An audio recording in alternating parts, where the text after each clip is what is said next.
থেকে বলতেছি যে 10,000 টাকা দেন, আমাদের এটা দিয়ে চলছে না, আমাদের এটা দিয়ে চলতেছে না। উনি বৈশাখীতে আমাকে রিকোয়েস্ট করে দিল যে হচ্ছে ঈদের থেকে আমরা বাড়াই দিব, ঈদের থেকে আমরা বাড়াই দিব, আপাতত এটা নিয়ে যাও। মানে গেলেই শেষ, বাইতে গেলেন আপনারা।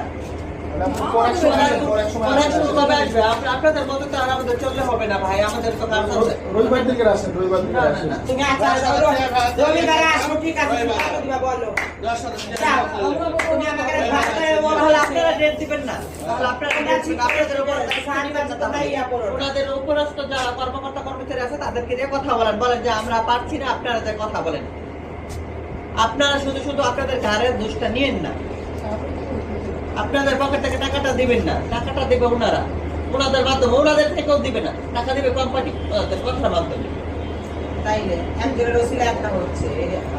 আর আমি অনেকদিন যাবত বলেও আসতেছি যে 10,000 টাকা দেন, স্যার আমাদের চলতেছে না, আমাদের সাথে সমস্যা হচ্ছে, ওনাদেরকে এটা অনেকদিন যাবত আমি বলে আসতেছি।